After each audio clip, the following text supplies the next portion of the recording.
Hey everybody, this is Mr. Moffman coming at you with another APUSH video. Once again, we're continuing to look at topic 9.4, a changing economy. Now, what we're going to be taking a look at are some important economic and technological trends and changes that are going to be taking place since the 1990s. And when we look at the 1990s, during the Clinton years, it will be an extraordinary time economically for the United States. Now, we've had previous boom times like the 1920s, the 1950s, but the 1990s will be the greatest period for our economy in our nation's history. We will see unemployment drop from 7.5% at the beginning of the decade to under 4%. We will see the number of millionaires quadruple, a 400% increase in the number of millionaires just in the 1990s. And another really important stat to show you the economic success of that decade, real wages will be going up for the first time in a generation. Now, when we say real wages, we're talking about pay that is increasing beyond the inflation rate.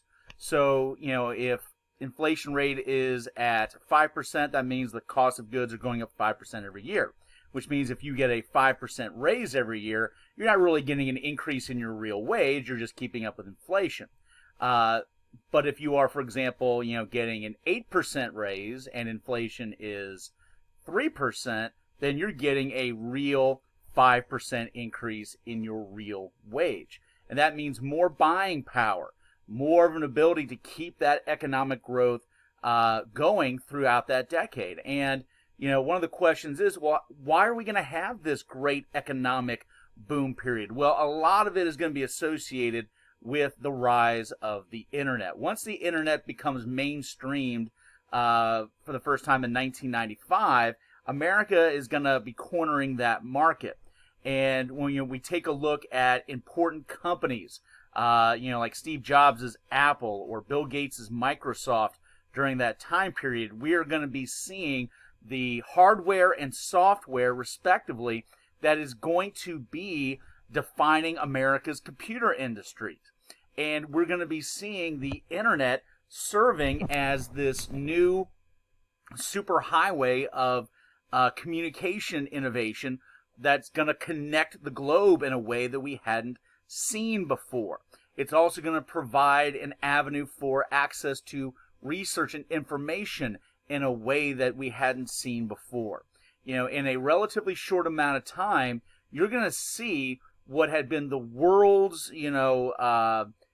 totality of knowledge placed now in a single receptacle, if you will, the internet, for the world to see and utilize. And the United States is going to be cornering that. So it's really going to be an amazing period. Now, speaking of bringing, out new technology, don't forget that we're going to see vast improvements in the use of DNA technology. Now, of course, DNA is going to have, a number of important factors to helping to, kind of identify diseases, to being used forensically to solve crimes that had been cold cases for many years. We also, of course, see the advancement of robotics, which is still happening today, up to and including advanced intelligence. But if we're talking about another important innovation, if you go beyond technology, is the fact that America and the world is getting smaller in terms of economic interconnectedness, and what we're going to be calling globalization. For the last few decades, we're going to be seeing the world more and more economically connected. Now, we saw, some examples of this previously when we talked about, for example, the rise of the EU, for example. Here closer to home, we're going to be seeing the creation of Nafta, the North American Free Trade Agreement between the United States, Mexico, and Canada, which is basically going to be creating a no tariff zone amongst those countries. And note, the idea of reduced to no tariffs is going to be a very, very popular thing with governments around the globe. Now, we've talked previously in this course, if you go back to, say, like the 19th century, tariffs were a major, major political issue, and generally the most important economic issue that our government would face. The idea of, raising a tariff might lead to secession, like we saw in the tariff crisis of the 1830s. It could be the single most important issue in a presidential election, like the election of 1888.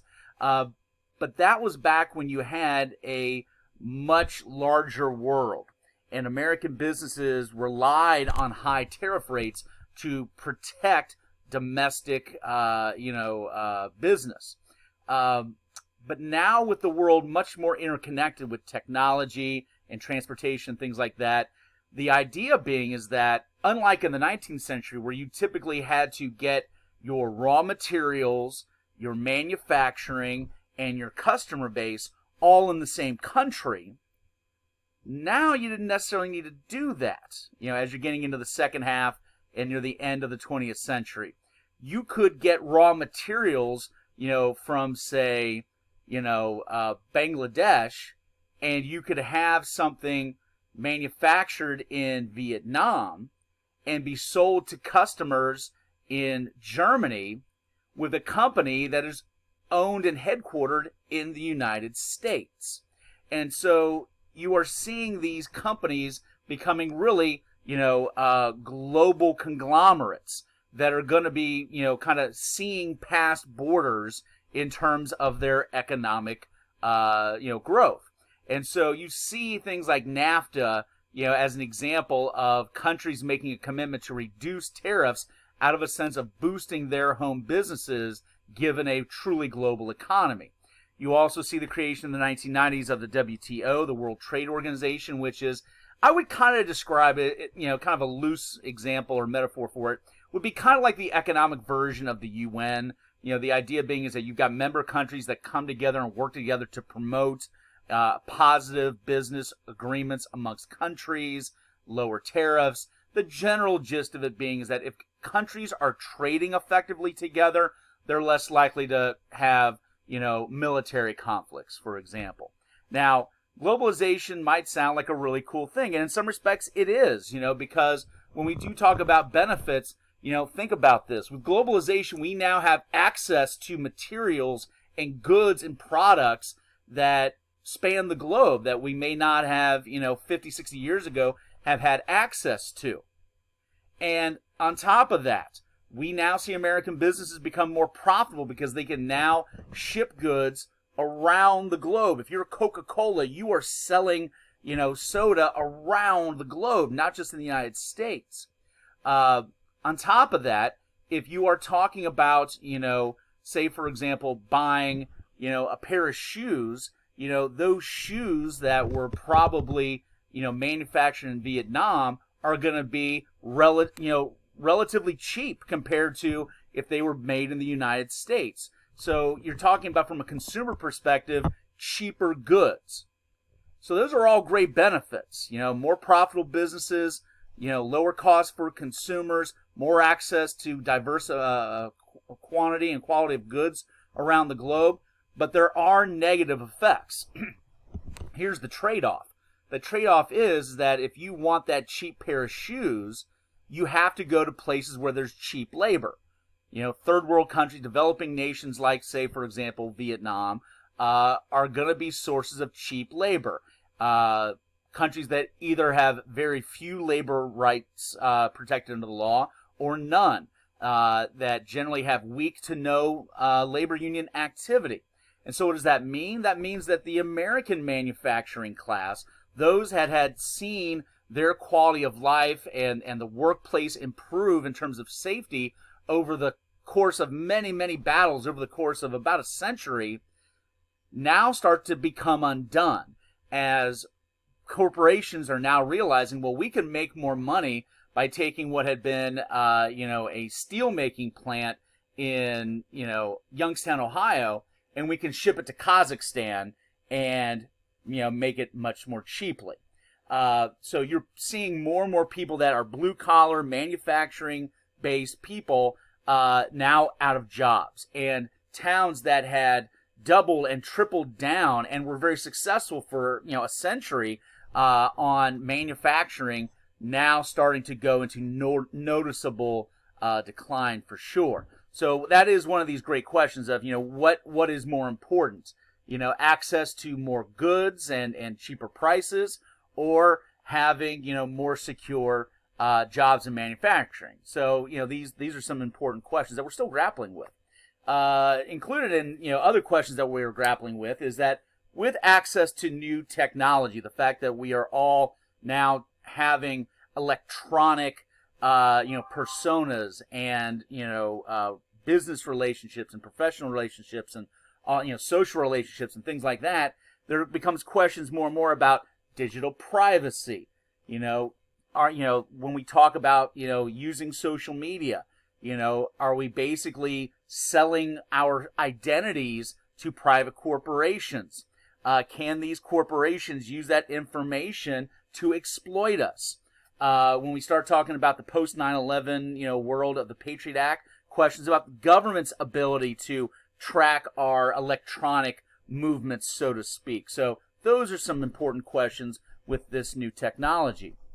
But also keep in mind that, when we do see, these important changes going on with technology and innovation and stuff like that, there's a lot of good stuff to it, but there's also some very important things that we have to be aware of. There are some very serious cautionary facts and stats that we need to be aware of.